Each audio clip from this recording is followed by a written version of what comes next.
Vamos a orar en estos momentos.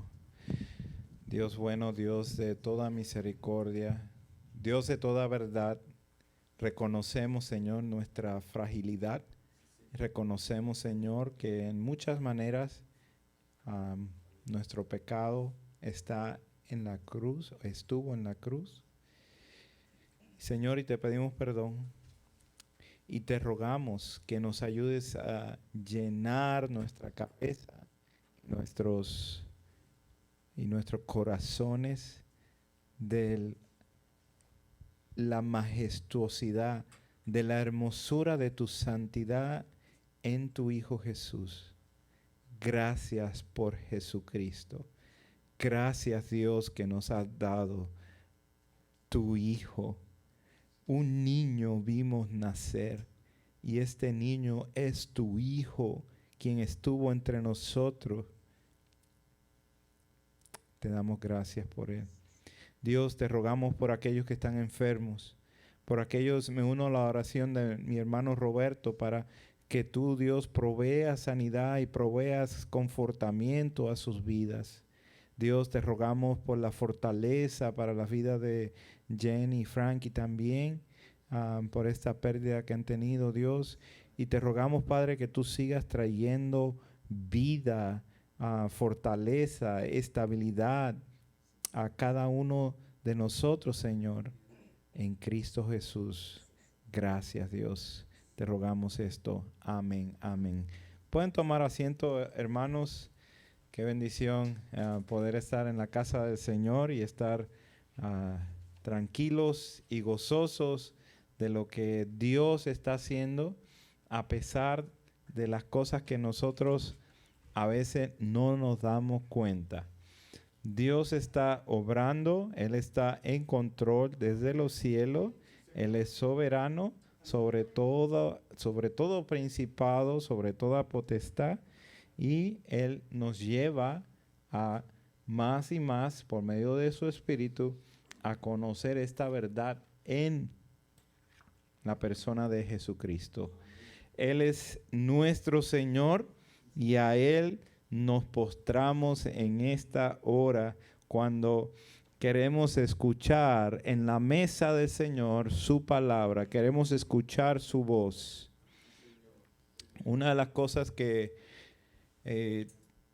estamos, a veces ni nos damos cuenta, el uso de nuestras palabras, y a veces el uso de nuestras palabras vienen sin sentido.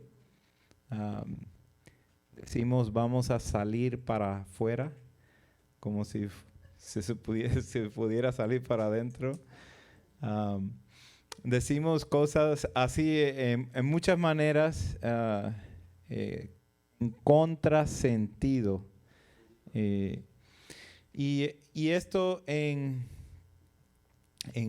nuestros días, cuando añadimos sentido a la palabra religión, es contrasentido pensar que la religión pueda existir aparte de Dios. Y ese es el título de este mensaje: la religión sin Dios. ¿Cómo puede ser la religión sin Dios? O sea, todo el propósito de la religión es Dios. Mas, sin embargo, pensémoslo así: un reloj que no tiene batería, que no da la hora, pues es un reloj sin sentido, o es contrasentido, porque no sirve, no está dando el propósito para lo que es. Y así es la religión sin sentido.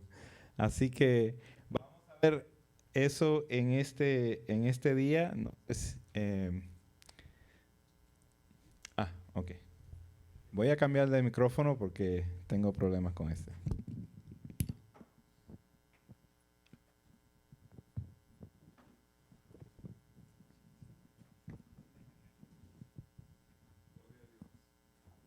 Muy bien, ahora sí. Muy bien, qué bueno, hermanos. Vamos a continuar. Hoy vamos a continuar con el mensaje de la palabra de Dios que se encuentra en Marcos capítulo 7. Vamos a estar leyendo ahí los versículos del 1 al 30 y vamos a hablar bajo el título, el tema de la religión sin Dios. Marcos capítulo 7, y les animo por favor que busquen en su Biblia. Vamos a ver estos versículos y vamos a estar estudiándolos como si estuviéramos en un estudio, pero a la vez vamos a estar saboreando lo que el autor nos está enseñando a través de la palabra de Dios. Dice Marcos capítulo 7, versículos del 1 al 30. Se juntaron a Jesús los fariseos y algunos de los escribas que habían venido de Jerusalén, los cuales viendo a algunos de los discípulos de Jesús comer pan con manos inmundas, esto es, no lavadas, los condenaban. Porque los fariseos y todos los judíos, aferrándose a la tradición de los ancianos, si muchas veces no se lavan las manos, no comen. Y volviendo de la plaza, si no se lavan, no comen. Y otras muchas cosas hay que tomaron para guardar, como los lavamientos de los vasos de beber y de los jarros y de los utensilios de metal y de los lechos.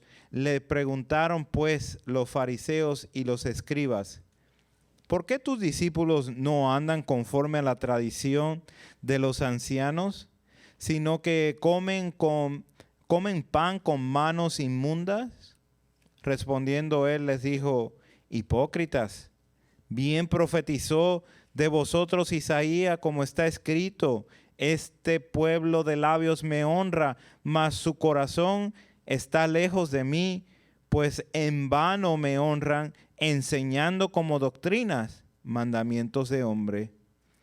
Porque dejando el mandamiento de Dios, os aferráis a la tradición de los hombres, los lavamientos de los jarros y de los vasos de beber, y hacéis otras muchas cosas semejantes. Les decía, versículo 9, también bien invalidáis el mandamiento de Dios para guardar vuestra tradición, porque Moisés dijo: honra a tu padre y a tu madre, y el que maldiga al padre o a la madre muere irremisiblemente. Pero vosotros decís: basta que diga un hombre al padre o a la madre, es corbán, que quiere decir mi ofrenda a Dios, todo aquello que pudiera ayudarte, y no le dejáis hacer más por su padre o por su madre, invalidando la palabra de Dios con vuestra tradición que habéis transmitido, y muchas cosas hacéis semejantes a esta. Versículo 14, y llamando así a toda la multitud, le dijo: oídme todos y entended, nada hay fuera del hombre que entre en él que le pueda contaminar, pero lo que sale de él, eso es lo que contamina al hombre. Si alguno tiene oídos para oír, oiga. Cuando se alejó de la multitud y entró en casa, le preguntaron sus discípulos sobre la parábola. Él les dijo: ¿también vosotros estáis así sin entendimiento? ¿No entendéis que todo lo que de afuera que entra en el hombre no lo puede contaminar, porque no entra en su corazón, sino en el vientre y sale a la letrina? Esto decía haciendo limpios todos los alimentos, pero decía que lo que del hombre sale, eso contamina al hombre, porque de dentro del corazón de los hombres salen los malos pensamientos, los adulterios, las fornicaciones, los homicidios, los hurtos, las avaricias, las maldades, el engaño, la lascivia, la envidia, la maledicencia, la soberbia, la insensatez. Todas estas maldades de dentro salen y contaminan al hombre. Versículo 24. Levantándose de allí, se fue a la región de Tiro y de Sidón, y entrando en una casa, no quiso que nadie lo supiese, pero no pudo esconderse, porque una mujer cuya hija tenía un espíritu inmundo, luego que oyó de él, vino y se postró a sus pies. La mujer era griega, sirofenicia de nación, y le rogaba que echase fuera de su hija al demonio.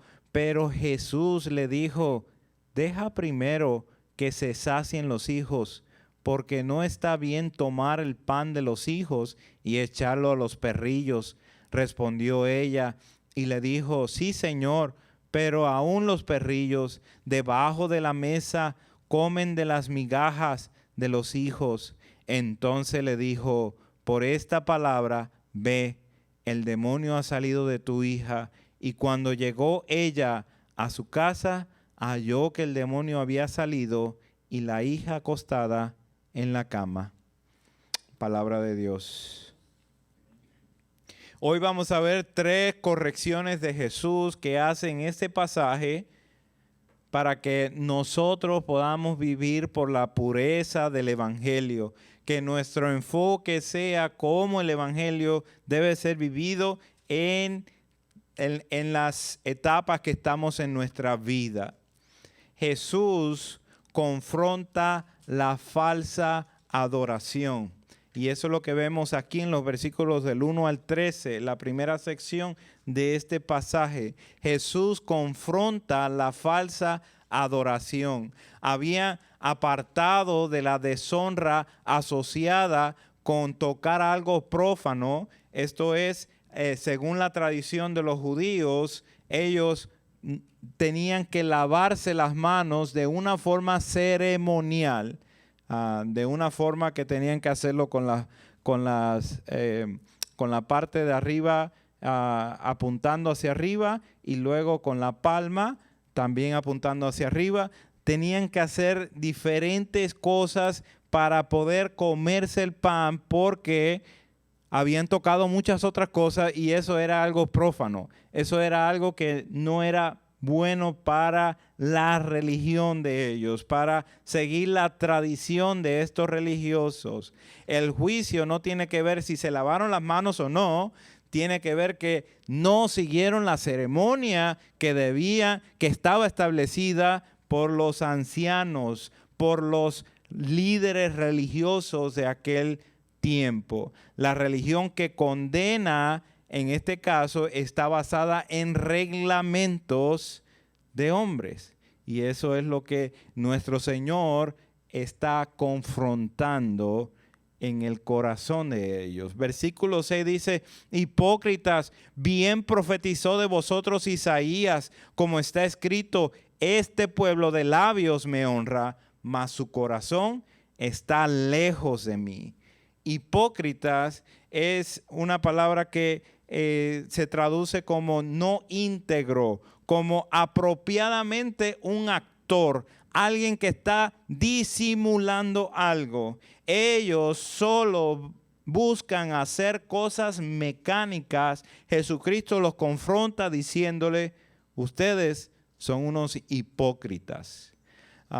Esta palabra la usa varias veces dirigida hacia los líderes de Israel en una forma de reprensión, buscando la corrección de su vida para que alineen su corazón a aquello que ellos están representando. Ellos son los guardianes de la palabra de Dios. Ellos son los que están representando el tesoro que Dios les ha encargado por muchos años, por muchos siglos. Mas, sin embargo, aquí encontramos una clara señal de una adoración falsa, que no tiene énfasis bíblico, y que su actitud de ellos los lleva a mirar a otra persona que, como no se lavó las manos de la manera ceremonial, entonces son condenados. Sus discípulos son condenados por estos rabís, por estos maestros, porque no siguieron el orden,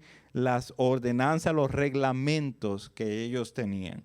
A propósito de la ley de Moisés, de los 10 mandamientos, ellos sacaron más de 600 reglas, más de 600 decretos, cosas que tenían que ser observables para asegurarse de que la gente estaba siguiendo los 10 mandamientos. Era una idea muy que imponía carga sobre la gente para que ellos continuaran haciendo según su religión.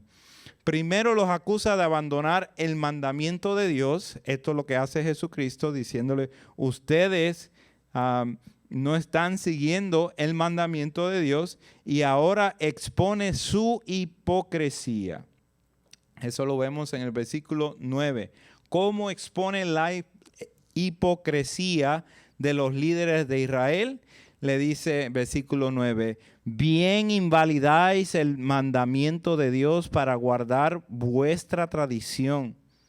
Porque Moisés dijo, honra a tu padre y a tu madre, y el que maldiga al padre o a la madre muera irremisiblemente. Pero vosotros decís, basta que diga un hombre al padre o a la madre, es corbán. Y corbán es una palabra hebrea que significa el tesoro o la ofrenda para el templo, dedicada para el templo.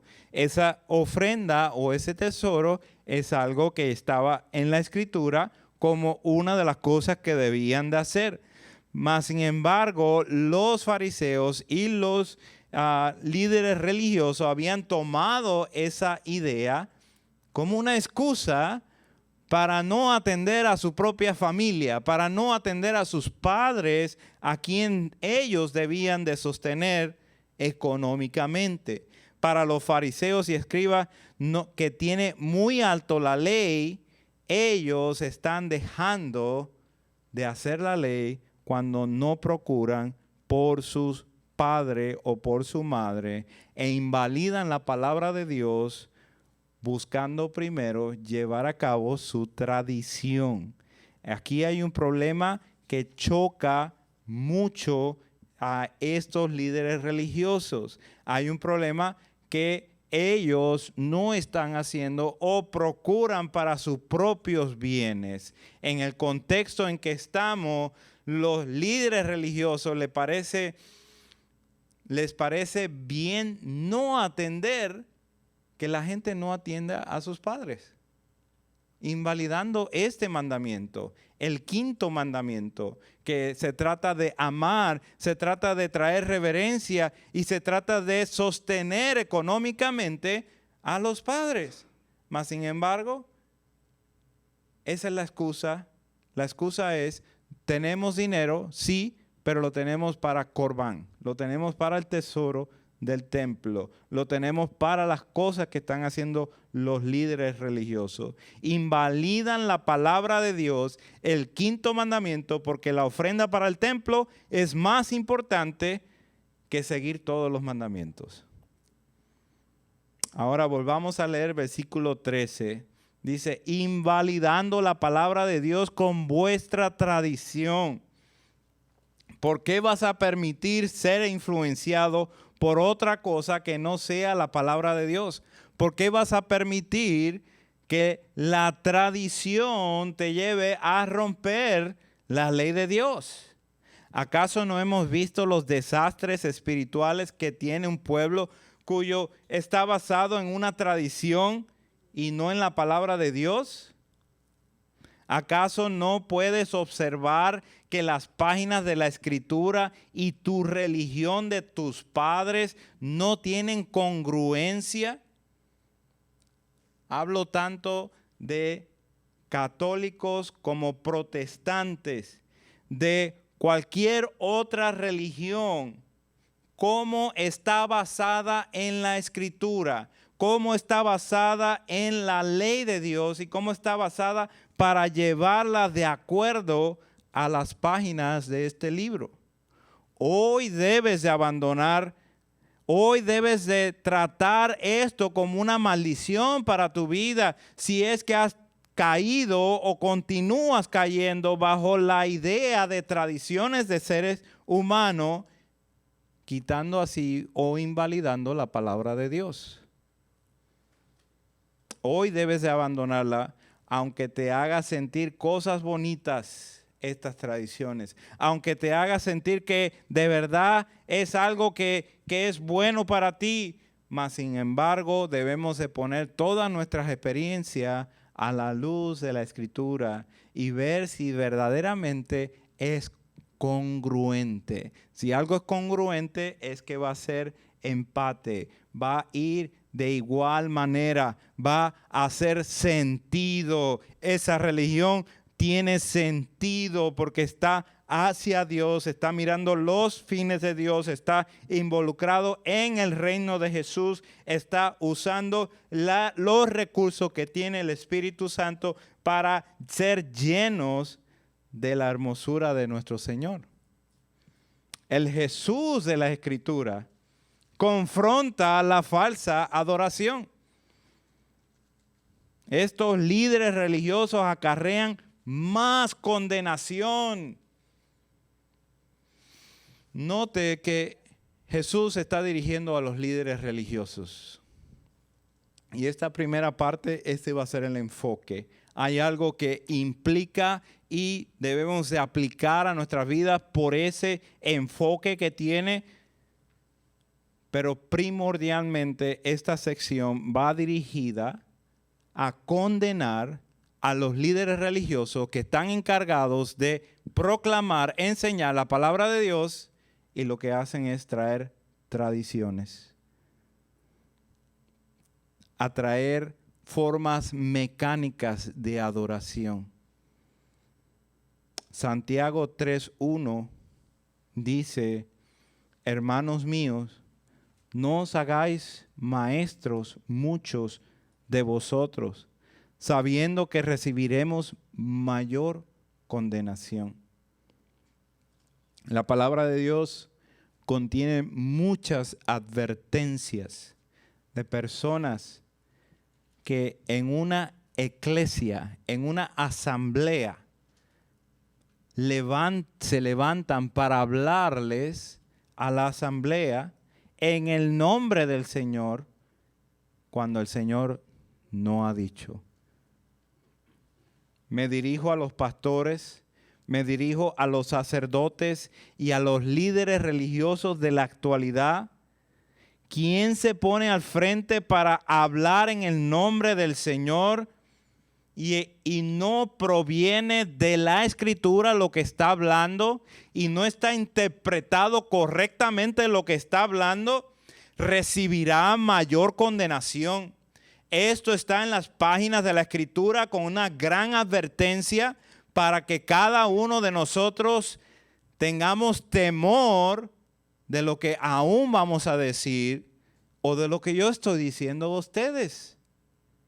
Ezequiel dice, el libro de Ezequiel: ay de los profetas necios que siguen su propio espíritu y no han visto nada, que han dicho así dice el Señor Dios, cuando el Señor no ha hablado. Es un ay, y estos ay en la palabra de Dios expresan dolor, expresan algo muy terrible para ellos, pues es alta condenación. Aunque hoy no existe el oficio del profeta o el oficio del apóstol, todos los que nos ponemos al frente de una iglesia, de una asamblea, usamos la función del profeta, que es la de predicar, la de proclamar la palabra de Dios.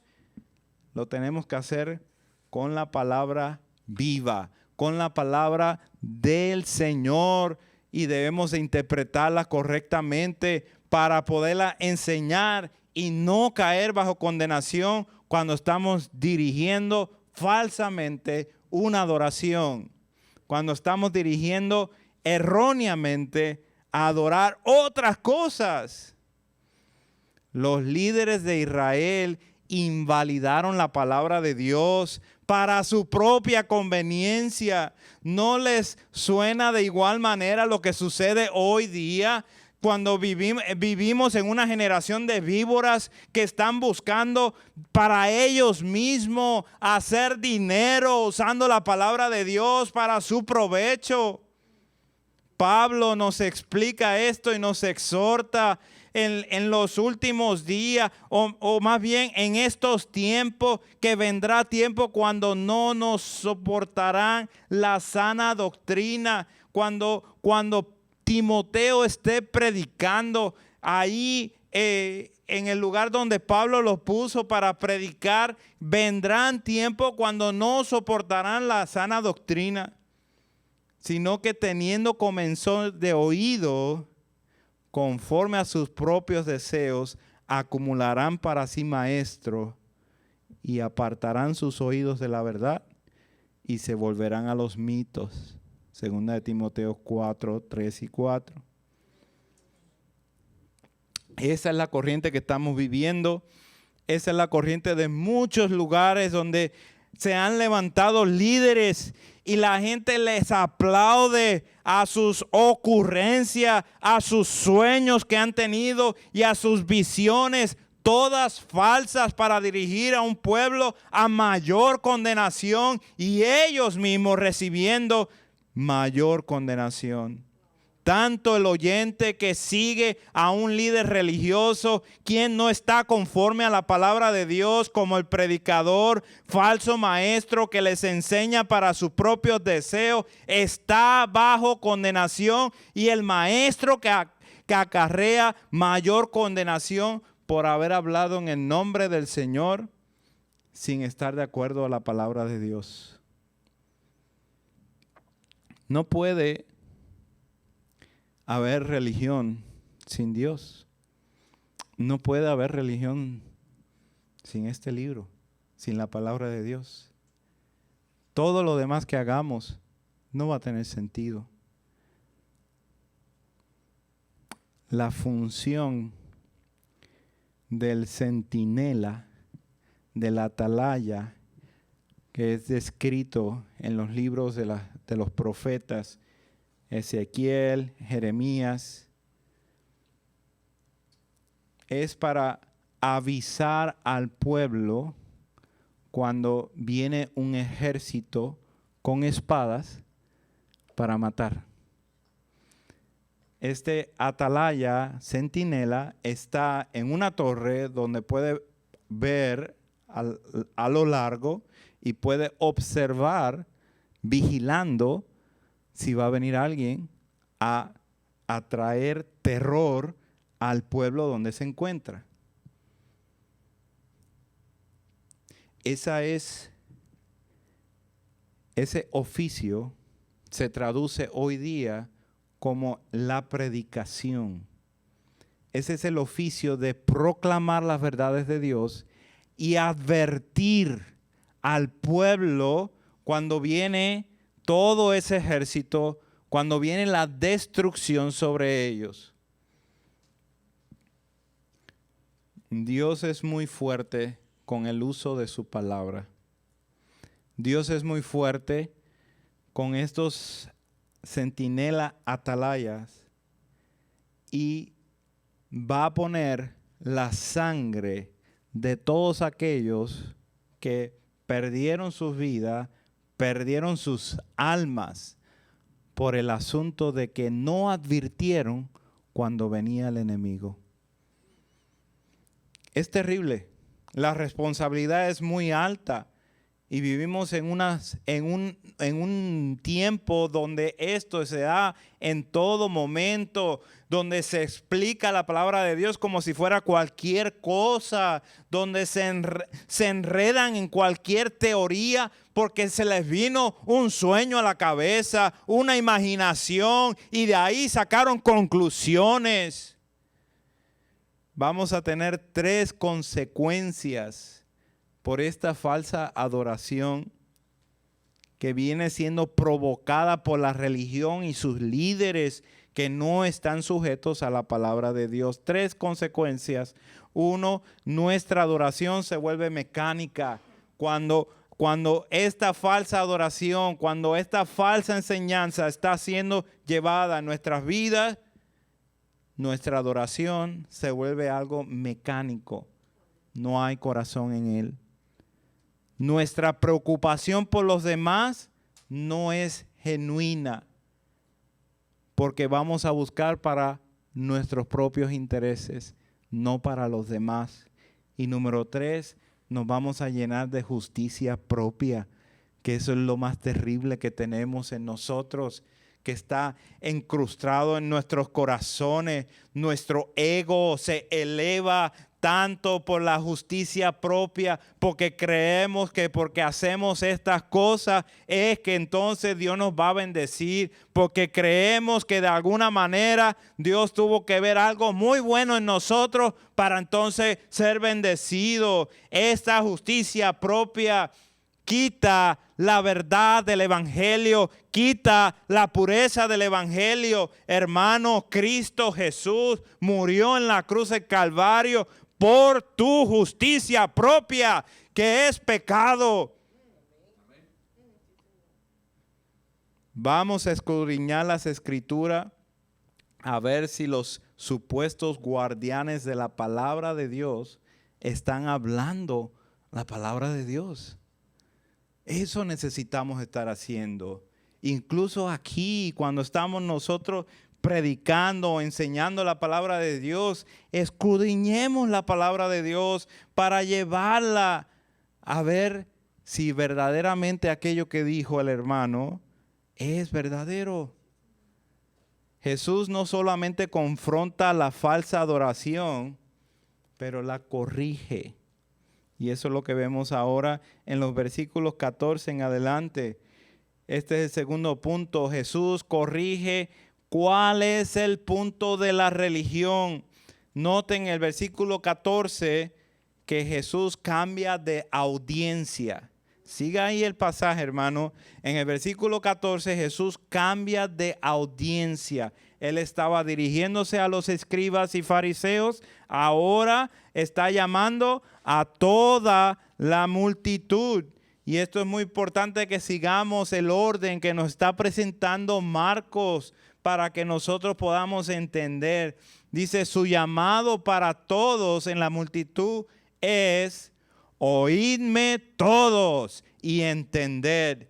Quienes van a escuchar son los que dice el versículo 16. Si alguno tiene oídos para oír, oiga. La corrección está en que los que siguen las reglas de la religión en nada cambia el corazón. Seguir la falsa enseñanza, seguir la falsa adoración, seguir la adoración mecánica, nada cambia al corazón. Seguir los rituales que tiene una religión con la idea de purificarse, de lavarse las manos de esta manera o lavarse las manos de esta otra manera o decir todas estas cosas o repeticiones de esta forma, no cambia el corazón. Jesús corrige que el verdadero problema sale del corazón. Está incrustado en el corazón. ¿Qué es lo que sale del corazón? En forma simple, lo que está dentro del corazón, lo que está atado y lo que está pegado y está incrustado en la carne del corazón. Versículo 21, malos pensamientos, los adúlteros, los adulterios, las fornicaciones, los homicidios, los hurtos, las avaricias, las maldades, el engaño, la lascivia, la envidia, la maledicencia, la soberbia, la insensatez. Todas estas maldades de dentro salen y son las que contaminan al hombre. Los judíos estaban enfocados en aquellas cosas que tocaban. Y por eso se tenían que lavar las manos de cierta forma, porque si no iban a estar contaminados. Jesucristo dice, no, eso no es lo que contamina. Es más, ninguno de los alimentos que estés comiendo te contaminan. Lo que te contamina es lo que sale de tu corazón, lo que está en tu corazón. Esto es lo que contamina. El punto de la religión no es cambio de comportamiento, no. Que nadie me malentienda, por favor. No estamos hablando de cambiar comportamiento o que aparenta ser una persona que no es o que aparenta ser más santa de lo que es, sino un cambio de corazón. Aquí donde está el centro, la centralidad del evangelio. La centralidad del evangelio está en el cambio del corazón.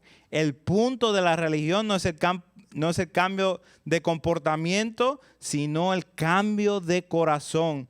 Esto solo ocurre, hermanos, en la regeneración que nos habla Ezequiel capítulo 36, en el nuevo nacimiento que nos habla Juan en capítulo 3 de su evangelio, que nuestro hermano David nos estuvo predicando hace poco. Es a través de un nuevo nacimiento, es a través de una vida que está siendo completamente impactada por la gracia de Dios.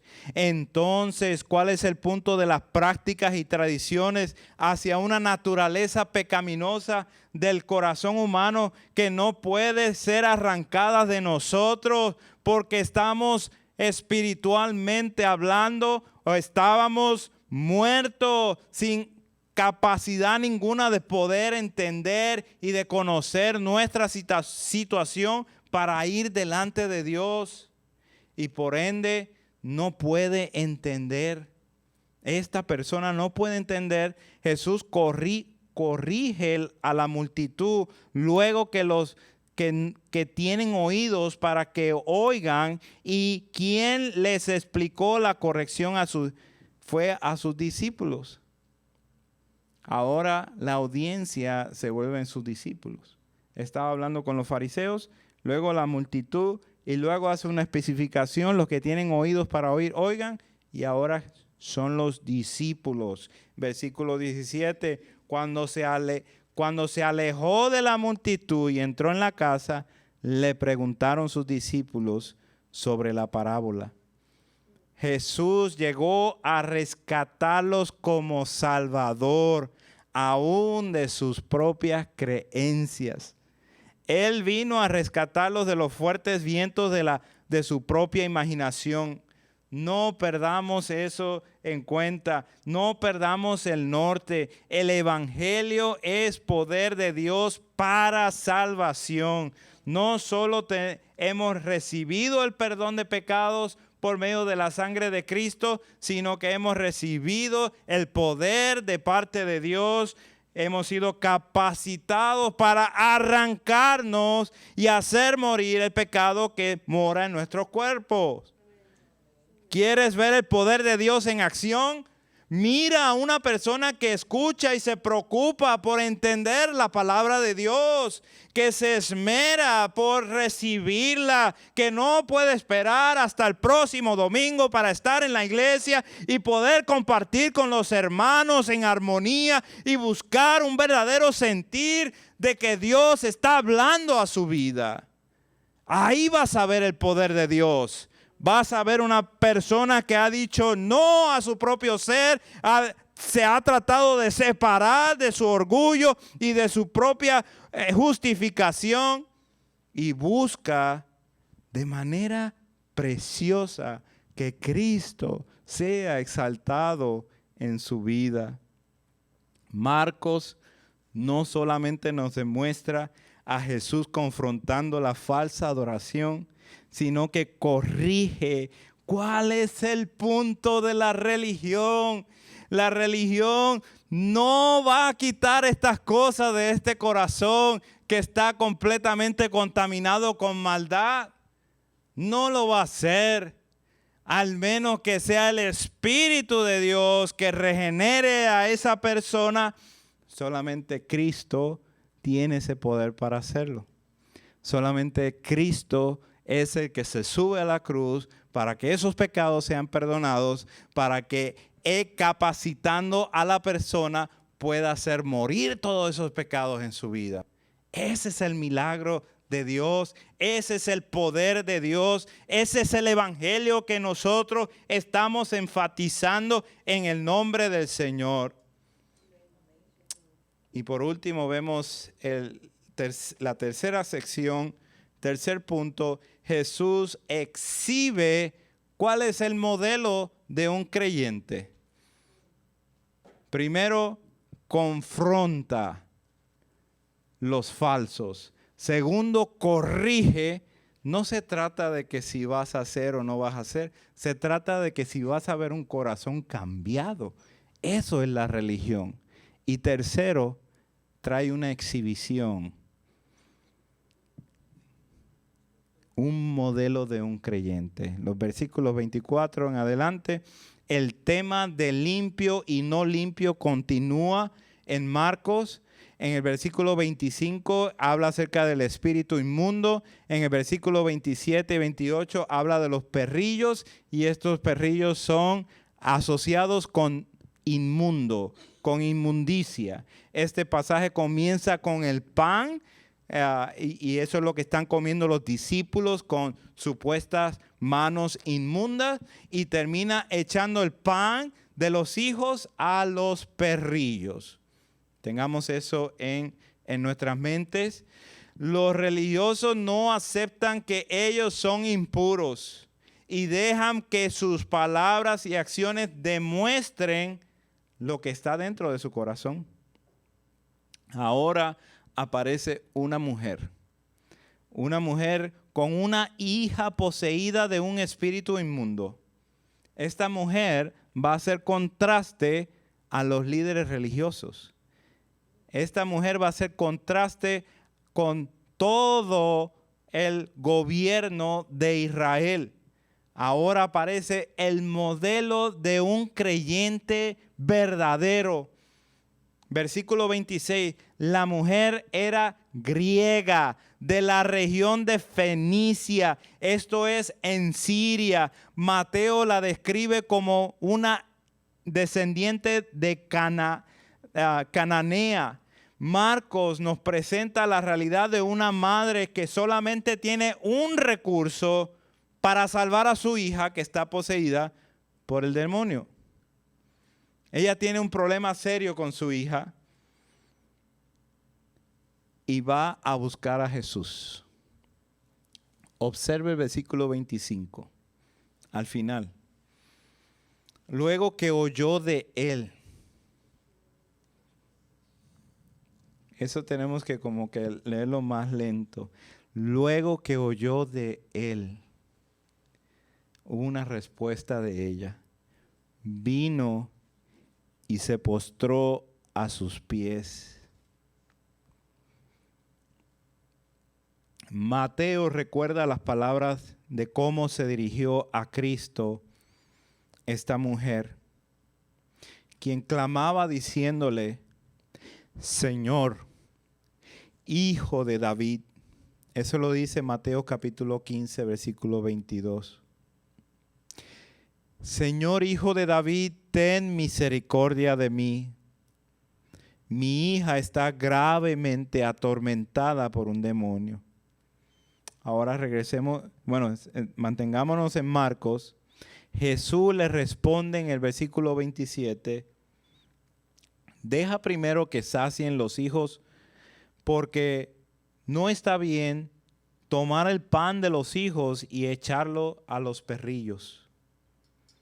El pan de los hijos representa las bendiciones de Dios al pueblo de Israel. Ese es el pan que se está dando en la mesa. El Señor está, el Rey de los judíos, está con su pueblo y Él viene a traer el pan que Él mismo es. Los perrillos representan los gentiles, que para los judíos era algo como inmundo. ¿Qué hacemos con la respuesta de Jesús? ¿Le decimos a la mujer que se vaya a su casa? Porque Jesús en cierta manera la está rechazando, le está diciendo, no te puedo ayudar. ¿qué le vamos a decir? ¿Le vamos a pedir que deje de molestar al maestro? ¿Que se rinda por su actividad de venir a buscar ayuda por su hija? ¿Que reciba el rechazo y se regrese a su casa, pues su intento no le funcionó? Observe lo que dice el versículo 27 otra vez. Deja primero que se sacien los hijos de Sión. Hermanos, los hijos son los de Israel, ya dijimos. De Sión saldrá la ley y de Jerusalén la palabra del Señor. No olvidemos la conversación que tuvo Jesús con la mujer que estaba en el capítulo 4 de Juan buscando agua. Y le dijo que de Israel tenía que venir la salvación y que era solamente de esa manera, puesto que Dios escogió a un pueblo completamente sin nombre y de ese pueblo hizo una nación. Él los escogió no por algo que tuvieran, sino porque quiso hacer de ellos una nación. Esa nación la colocó, y especialmente a Jerusalén, sobre el monte de Sión. Y toda la palabra está concentrada en que de Sión, del monte de Sión, viene la salvación. Y eso se cumplió en una persona, en la persona de Jesucristo, que es a través de él que viene la salvación. El pueblo de Israel está completamente representado por una persona que se llama Abraham. Y a este hombre Dios le hizo la promesa que su descendencia, que a través de su descendencia, como una semilla, como una sola persona, iban a ser bendecidas todas las naciones. Entonces volvamos a nuestro texto. Deja primero que se sacien los hijos. Pero note la palabra primero. Esto significa secuencia. Quiere decir que algo está por suceder. Jesús está abriendo la puerta para los gentiles. Y esta mujer no se siente rechazada por Jesucristo. Ella se siente invitada por Jesucristo. Mire la respuesta de ella, que entiende exactamente lo que el Señor le está diciendo. En el versículo 28 respondió ella y le dijo: sí, Señor, pero aún los perrillos debajo de la mesa comen de las migajas de los hijos. No le está pidiendo al Señor que deje de hacer lo que Él vino a hacer, sino que está reconociendo que los hijos de Israel no van a comer de este pan. Pero ellos sí, los gentiles van a recibir toda esta palabra de parte del Señor. Ellos van a recibir esto en formas grandísimas. Sin dejar de dar el pan a los hijos, permite como los perrillos que están debajo de la mesa coman este pan. He aquí un creyente verdadero que no solo reconoce que Cristo es su único Salvador y le llama el Mesías cuando le dice hijo de David, sino que se postra delante de él en adoración, no pidiendo que altere su ley, no pidiendo que deje de hacer lo que se supone que vino a hacer, sino que deje de comer algo de lo que está fuera de la mesa. Lo que no sabía esta mujer claramente, que Jesús vino a los suyos, como dice Juan 1, 11 al 13, a los suyos vino y los suyos no le recibieron, mas a todos los que le recibieron, a los que creen en su nombre, le dio potestad de ser hechos hijos de Dios, los cuales no son engendrados de sangre, ni de voluntad de carne, ni de voluntad de varón, sino de Dios. Oh, gloria a Dios. Oh, gloria al Rey, al ungido de Dios, quien ha venido a dar nuevas buenas de salvación a los pobres, a sanar a los enfermos, a sanar a los quebrantados de corazón, a pregonar libertad a los cautivos y vista a los ciegos, a poner en libertad a los oprimidos y predicar el año agradable del Señor.